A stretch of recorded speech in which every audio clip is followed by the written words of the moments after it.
بسم اللہ الرحمن الرحیم والصلاة والسلام علی سیدنا و مولانا محمد وعلی آلہ واصحابہ اجمعین اما بعد۔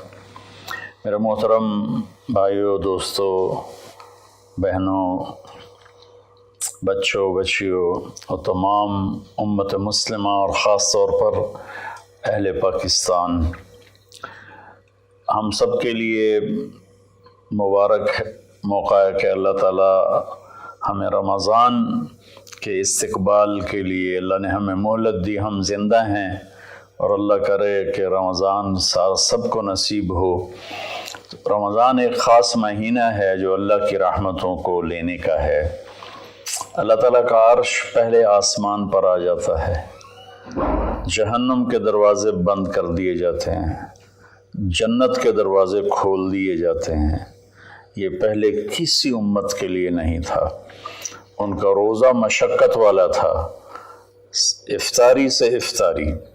ہمارا روزہ اس کے مقابلے میں بہت آسان ہے، سحری بھی افطاری بھی۔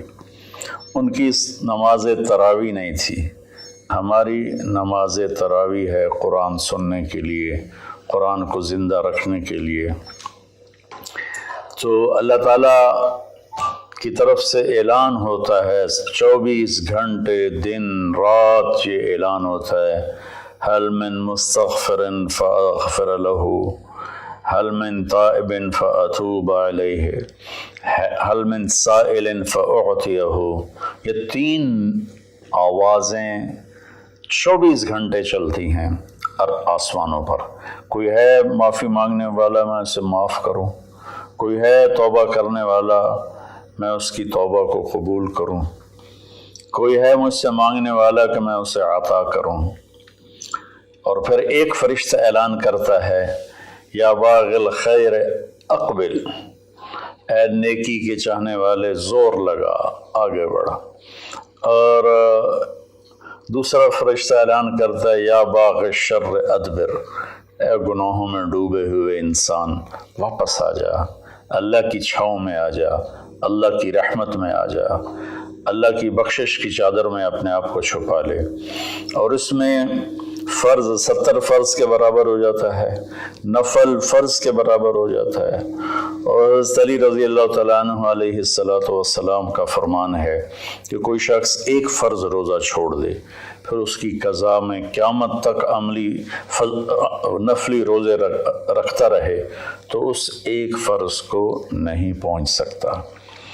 تو سارے دوستوں سے درخواست ہے کہ روزے کا اہتمام فرمائیں اور اللہ کی رحمت کو لوٹ لیں۔ اور میں ایک حدیث سناتا ہوں کہ میرے نبی نے کس طرح رمضان کا استقبال کیا۔ آپ ممبر پر تشریف لائے، خصوصی طور پر جمع کیا، یا جمعہ کا خطبہ تھا تو آپ خطبہ بیٹھ کے نہیں دیتے تھے، کھڑے ہو کے دیتے تھے، چونکہ آپ کا خطبہ مختصر ہوتا تھا۔ تو آپ نے فرمایا، ماذا یستقبلکم وماذا تستقبلون، وہ کون آ رہا ہے؟ مفہوم ہے، لفظی ترجمانی مفہوم ادر۔ ہم نے کہا وہ کون آ رہا ہے اور تم کس کی طرف جا رہے ہو؟ سب یوں ہو گئے۔ پھر آپ نے کہا، ماذا یستقبلکم وماذا تستقبلون، وہ کون آ رہا ہے اور تم کس کی طرف جا رہے ہو؟ سارے صحابہ میں ہلچل مچ گئی۔ تیسری دفعہ، ماذا یستقبلکم وماذا تستقبلون، وہ کون آ رہا ہے، کس کی طرف جا رہے ہو؟ سارے پیچھے مڑ مڑ کے دیکھیں، پیچھے تو کوئی بھی نہیں۔ تو حضرت عمر رضی اللہ تعالیٰ عنہ کھڑے ہوئے علیہ السلام، انہوں نے فرمایا، یا رسول اللہ اوحی نزل، یا رسول اللہ کوئی وحی آئی ہے؟ آپ نے فرمایا، لا، کہ نہیں۔ اعدو حضر، اللہ نے آپ کو آنکھ دی ہے دیکھنے والی، تو کیا کوئی دشمن مدینے کی طرف آ رہا ہے اور آپ نے دیکھ لیا ہے اور وہ ہم پر حملہ کرنے آ رہا ہے، ہم تیاری کریں؟ آپ نے کہا، اللہ، نہیں، یہ بھی نہیں۔ تو انہوں نے پوچھا، بھائی یا رسول اللہ کون آ رہا ہے؟ تو آپ نے کہا، رمضان آ رہا ہے۔ سبحان اللہ، क्या खूबसूरत अंदाज था मुतवज्जे करने का, आज़मत बिठाने का, हैबत बिठाने का रमज़ान आ रहा है। फिर आपने उसके फ़ज़ाइल सुनाए कि इसमें जन्नत के दरवाज़े खुल जाते हैं, जहन्नम के दरवाज़े बंद हो जाते हैं, और जन्नत की हूरें अल्लाह से दुआ करती हैं, या अल्लाह इस रमज़ान में अपने नेक बंदों में हमारे शौहर हमारे लिए मुंतखब फरमा और उनके ज़रिए हमारी आंखें ठंडी फरमा। और जहन्नुम के सारे दरवाज़े बंद हो जाते हैं, शैतान कैद हो जाता है। और इस रमज़ान का मतलब है जलना, रमज़ा यरमुज़ु, जलना। सारे महीनों के नाम अरबों ने रखे, मुहर्रम, सफ़र, रबीउल अव्वल, रबीउल सानी से लेकर आखिर तक। रमज़ान का नाम अल्लाह ने कुरान में लिखा, शहरु रमज़ान अल्लज़ी उन्ज़िल फ़ीहिल कुरआन, कि ये अर्शों पर इस महीने का नाम तय हुआ रमज़ान। तो इस महीने के नाम और रोज़े में क्या मुताबिकत है, इनमें जोड़ क्या है कि रमज़ान जल जाना। इसमें जब कोई रोज़ा रखने वाला, रोज़ा रखने वाली जब रोज़े रखता जाता है तो उसके गुनाह पिछले साल के जलते जाते हैं, जलते जाते हैं, जलते जाते हैं, यहाँ तक अल्लाह जैसे लोहे को साफ़ किया जाता है आग से, और धातों को साफ़ किया जाता है आग से, और ज़ाहरी मैल को साफ़ किया जाता है पानी से। तो पूरे साल में जो गंदगियाँ हमारे अंदर घुस जाती हैं, कभी हसद, कभी बुग़्ज़, कभी कीना, कभी कुछ, तो अल्लाह ताला उसको अंदर से खींच के बाहर निकाल के साफ़ कर देता है। और ईद की रात कहता है कि फरिश्तों से जिन मज़दूरों ने मज़दूरी पूरी कर दी हो तो उसका क्या, उसके साथ क्या होना चाहिए, तो सब ने अर्ज़ किया उसको मज़दूरी मिलनी चाहिए। तो फिर अल्लाह ताला फरमाते हैं तुम गवाह रहो, मेरे बंदों ने दिन में रोज़ा रखा, रात को क़याम किया और मेरा कुरान सुना, मैं इस मज़दूरी के बदले इनके सारे गुनाह माफ़ करता हूँ। तो मेरी दरख्वास्त है तमाम बहन भाइयों से कि हम इसकी तैयारी करें। एक तैयारी होती है ज़ाहिरी, जो हम चीज़ें इकट्ठी करते हैं, एक तैयारी वो है जिसके बग़ैर हमारा रोज़ा कबूल नहीं होगा। मेरा नबी का फरमान है, 4 आदमी ऐसे हैं जिनकी लैलतुल क़द्र में भी बख्शिश नहीं होती, तो रमज़ान की बाकी रातें तो उससे अदना हैं, कि 4 अगर किस्म के गुनाह चारों किस्म में हो या एक किस्म में हो, बख्शिश ना होने का मतलब ये है कि अगर वो तौबा नहीं करेगा तो उसका रोज़ा उससे माफ़ी नहीं दिला सकेगा। तौबा करने पर तो कुफ्र माफ़ हो जाता है, तौबा करने पर तो शिर्क माफ़ हो जाता है, हर बड़े से बड़ा गुनाह माफ़ हो जाता है। और अल्लाह की रहमत का बताऊं, मेरे नबी का फरमान है, मा असर्र मन इस्तग़फ़र वन आद फ़िल यौम 70 मर्रतन। चंद दिन पहले एक नौजवान ने मुझे फ़ोन किया, मौलाना बड़ी तौबा करता हूँ फिर गुनाह हो जाता है, 10-15 दिन से ऊपर नहीं गुजरता है फिर गुनाह हो जाता है, फिर तौबा करता हूँ तो ये तौबा का मजाक है, मेरी बख्शिश नहीं होगी। वो दौड़ रोने लगा टेलीफोन पर।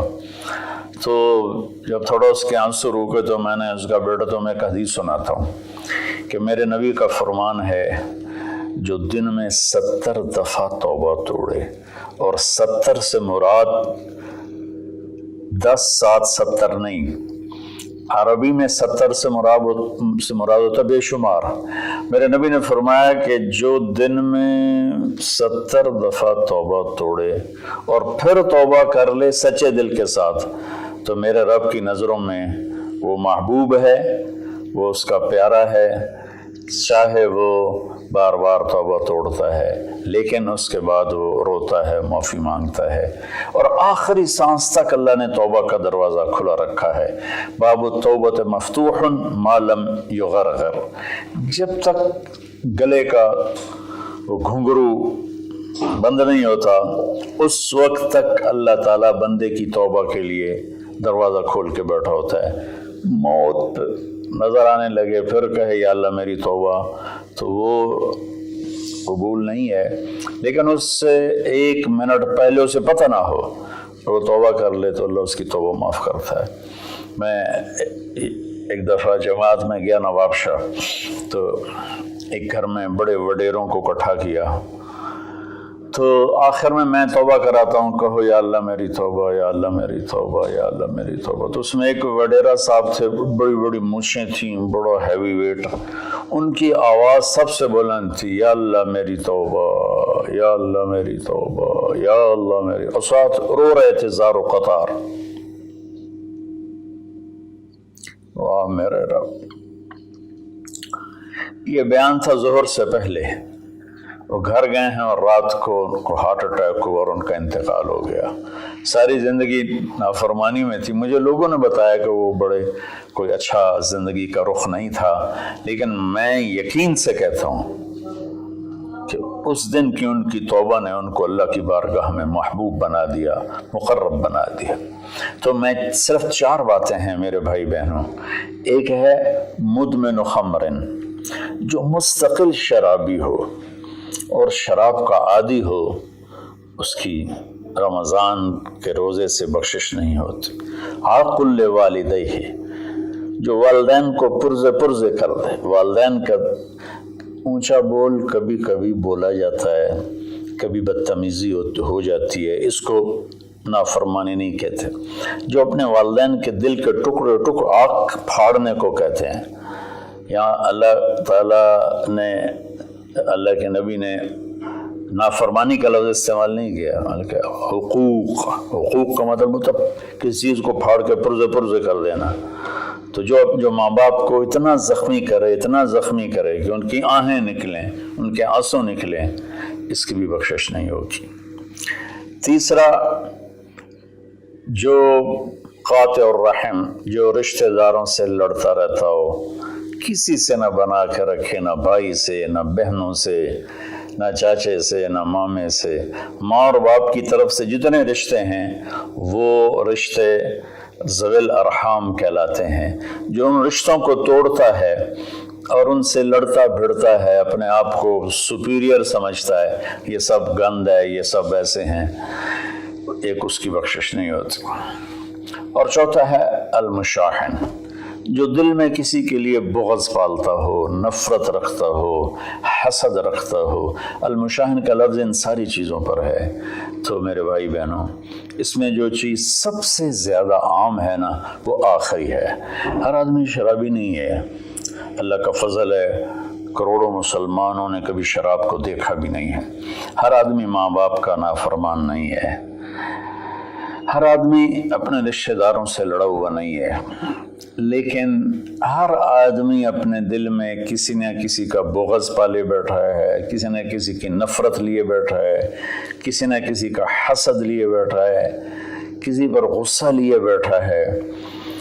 یہ چونکہ انسان کی فطرت ہے کہ وہ منفی چیزوں کی طرف جلدی جاتا ہے، نیگیٹیوٹی کی طرف ایسے جاتا ہے جیسے پانی اوپر سے نیچے، اور پازیٹیو چیزوں کی طرف جانا مشکل ہوتا ہے جیسے نیچے سے اوپر جانا۔ تو اس میں پھر آدمی پھسل جاتا ہے۔ ایک اس ہمارے سوشل میڈیا نے اس طرح نفرت پھیلا دی ہے، جھوٹی باتیں کر کے، جھوٹے عنوان لگا کر۔ تو میری گزارش ہے سارے بہن بھائیوں سے، ہم رمضان کی تیاری کریں۔ کیا تیاری کریں؟ ہم اللہ نہ کرے کوئی شرابی ہو، کوئی ہے تو اللہ کے واسطے توبہ کر لیں۔ اللہ نہ کرے کہ کوئی ماں باپ کا نافرمان ہو، ہیں بہت سے ہیں، کوئی ہیں تو وہ توبہ کر لیں۔ اللہ نہ کرے کوئی رشتہ داروں سے لڑتا رہتا ہو، کوئی ہے تو وہ توبہ کر لیں۔ میرا رب نہ کرے کہ ہمارے دلوں میں میل ہو، ہم اپنی میل کو صاف کر لیں۔ میرے نبی نے فرمایا کہ اے میرے بیٹے انس، میری ایک عظیم الشان سنت ہے، میں شارٹ کٹ کر کے بتا رہا ہوں، اگر تو اس پہ قابو پا گیا تو تو جنت میں میرا ساتھی بن جائے گا۔ اور وہ یہ ہے کہ اس دل کو پوری دنیا کے انسانوں کے کھوٹ سے پاک کر دے۔ لیس فی قلبک غش لأحد فافعل۔ تو اس آخری مضمون پر میں گزارش کرتا ہوں، اپنی بات بھی ختم کرتا ہوں، کہ ہم ایک دوسرے کو معاف کریں۔ چونکہ ہمارا ملک تقسیم ہے بہت سے طبقات میں، مذہب کے نام پر بھی بے شمار طبقات ہیں اور نفرت سے بھرے ہوئے ہیں، سیاست کے نام پر بے شمار طبقات ہیں، نفرت سے بھرے ہوئے ہیں، قوم کے نام پر، زبان کے نام پر، اور बहमी आपस की रंजिशों के नाम पर छोटी छोटी बातों पर पूरा पाकिस्तान फिरा हूँ और कई दफ़ा फिरा हूँ। हमारे दिल बहुत ज़्यादा गंद से भरे हुए हैं। तो मैं सबके सामने हाथ जोड़ता हूँ, भाइयों अपने दिलों को साफ़ करो, सबको माफ़ करो। मैं सबसे पहले सारे सामाईन से माफ़ी मांगता हूँ कि अगर मेरी वजह से किसी मेरे भाई बहन का दिल दुखा हो, चूँकि बोलने वाला नबी नहीं होता, बोलने वाला इंसान होता है और कभी भी नहीं हो सकता कि वो ख़ता ना करे, ये नामुमकिन है। सिर्फ वही की सिफत है, ख़ता से पाक है। बाकी बड़ी से बड़ी किताब हो लिखने वाले या बोलने वाले की ज़बान हो, उससे ख़ता कबूल निकलता है। हमें उसकी अच्छी तावील करनी चाहिए। बहरहाल मेरी वजह से अगर किसी का दिल दुखा है तो चूँकि कल हो सकता है रोज़ा हो जाए, वरना परसों का तो इंशाअल्लाह यकीनी है, तो मुझे आप सब अल्लाह के लिए माफ़ फरमा दें। मैं नहीं चाहता हूँ कि मेरी वजह से मेरे किसी मुसलमान भाई बहन के दिल में कदूरत हो और मैं उसका सबब बनूं। तो मैं सबसे माफ़ी मांगता हूँ, हाथ जोड़ के माफ़ी मांगता हूँ और आपसे दुआ का तलबगार हूँ। चूँकि मैं हर वक्त बोलता हूँ, मेरी बात अल्लाह ताला लोगों तक पहुँचाता है, तो उसमें ऊंच नीच भी हो जाती है, गलत भी हो जाता है, सही भी हो जाता है। तो इसलिए सबसे पहले मैं अपनी तरफ से माफ़ी मांगता हूँ और मैं आपसे कहता हूँ सबको माफ़ कर दें। वो छोटी छोटी बातों पे लड़, इससे मुझे खाने पे नहीं बुलाया, बोलचाल बंद हो गई, इससे मुझे सलाम नहीं किया, बोलचाल बंद हो गई। इतने छोटी छोटी बातों पे हमारी लड़ाइयाँ चल रही हैं।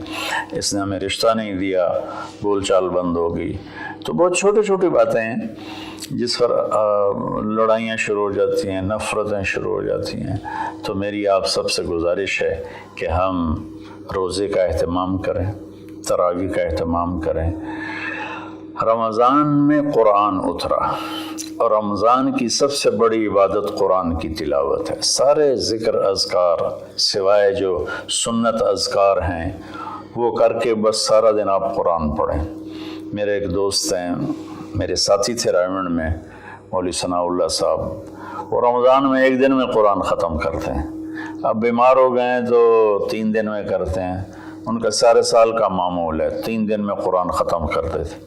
अब काफ़ी बीमार हैं, अब पता नहीं उनकी क्या सूरत हाल है, बांग्लादेश में होते हैं, लेकिन उनका आम मामूल था ज़्यादा से ज़्यादा 1 हफ़्ता कुरान ख़त्म। तो हम बाकी नफली इबादत, इशराक है, अवाबीन है, चाश्त है, सारा कुछ करें, लेकिन एक तरावी का एहतमाम करें कि हर सजदे पे 1500 नेकी लिखी जाती है। और एक कुरान की तिलावत का एहतमाम करें, झूठ ना बोलें, गीबत ना करें, हसद ना करें, बोझ ना रखें, माँ बाप से नाराज़गी ना हो, शराब से दूरी हो। ये चंद चीज़ें हैं। और इस वक्त हम एक बड़ी मुश्किल से गुज़र रहे हैं जो कि एक वबाई मरज़ की शक्ल में पूरी दुनिया पे छा गई है। और अल्लाह ताला ने एक ज़र्रे के से भी छोटे जरासीम के ज़रिए अल्लाह ने पूरी कायनात को हिला के दिखा दिया है कि रब्बुस समावाति वल अर्द फस्तबिर लिइबादतिही हल तअलमु लहू समिया। क्या चैलेंज है इस लफ्ज़ में। अल्लाह कहता है कोई तेरे रब के मुकाबले में आने वाला है? सुभान अल्लाह। तो अल्लाह ने ताकतों को झुका दिया और उनके नाक ज़मीन पे रगड़वा दिए। तो इस वक्त ना हमारे मालदार लोग तकलीफ़ उठा रहे हैं। कई मेरे दोस्तों ने बताया कि अरबों रुपए का माल तैयार किया क्योंकि हमारा सीज़न था और वो स्टॉक हो गया, सारा पैसा उसमें पड़ा हुआ है, ख़रीदार कोई नहीं है, उधार भी कोई नहीं लेता है।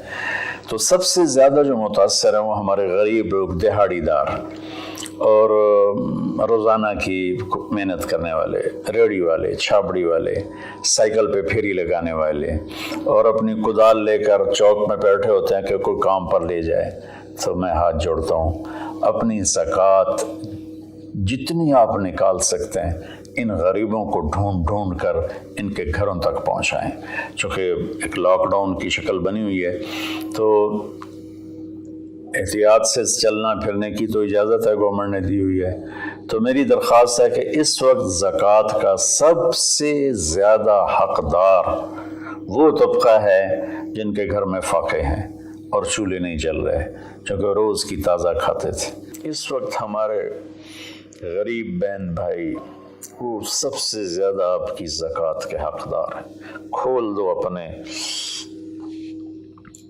تجوریوں کے دروازے، وہ اللہ کے نام پہ دو۔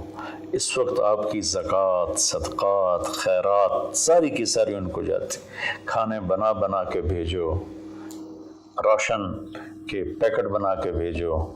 یہ اس وقت آپ کی نوافل سے بھی بڑی عبادت ہے، اور زکوٰۃ تو ویسی فرض ہے۔